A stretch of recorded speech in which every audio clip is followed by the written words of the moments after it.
സ്വപ്നം കണ്ട് കഴിഞ്ഞില്ലേ? അല്ലേലും നല്ല സ്വപ്നങ്ങൾക്ക് തന്നെ പോലെയുള്ള ഒരു ആയുസ് തരില്ലല്ലോ. സ്വപ്നം കണ്ടോ, അതിന് എനിക്ക് വിരോധമൊന്നുമില്ല. പക്ഷേ അതിനു മുൻപ് ചില കാര്യങ്ങൾക്ക് ഒരു തീരുമാനം ഉണ്ടാക്കണം. എന്ത് കാര്യമാണാവോ? നമ്മൾ പിരിയുന്ന കാര്യം. എനിക്കിതിങ്ങനെ നീട്ടിക്കൊണ്ടുപോകാൻ പറ്റില്ല. നീളം തോറും ഒരു നായിക ആകാനുള്ള എന്റെ സ്വപ്നങ്ങൾക്ക് ഇടിവ് സംഭവിക്കുന്നത്. അതുകൊണ്ട് എത്രയും പെട്ടെന്ന് തരാവുന്ന സമ്മാനിച്ച പണം തന്ന് എന്നെ ഒഴിവാക്കണം. അതെ, പണം തരുന്നതിൽ എനിക്ക് വിരോധമൊന്നുമില്ല. പക്ഷേ അച്ഛനെ രോഗാവസ്ഥ എന്ന് പൂർണ്ണമായിട്ടും മാറണം. എന്നിട്ടേ ഈ കാര്യം എനിക്ക് അവതരിപ്പിക്കാൻ പറ്റൂ. അച്ഛൻ ഇനി എന്താ പ്രശ്നം? അച്ഛൻ ഇളയച്ചന്റെ കൂടെ യാത്രയിലല്ലേ? അധികം ആരോഗ്യ പ്രശ്നങ്ങളൊന്നും ഇല്ലല്ലോ.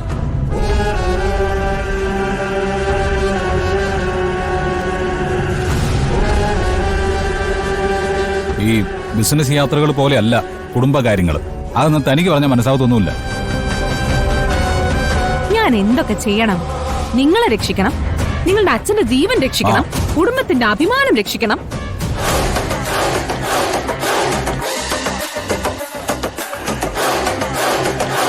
ചിലപ്പോ വേണ്ടി വരും. എനിക്ക് സൗകര്യമില്ല. ചിലപ്പോ നാളെ നേരം വെളുക്കുമ്പോ തന്നെ എല്ലാവരെയും വിളിച്ച് എല്ലാ കാര്യങ്ങളും ഞാൻ പറഞ്ഞു തിരിക്കും.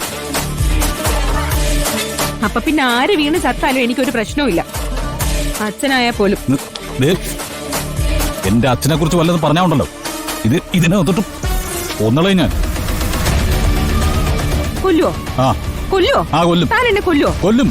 എങ്കിലും ഒന്ന് കാണണമല്ലോ.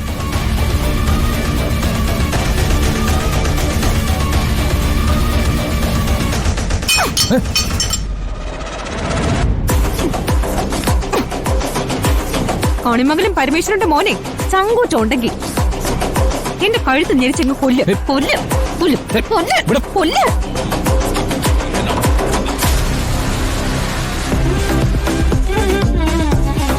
കൊല്ല് കൊല്ലു.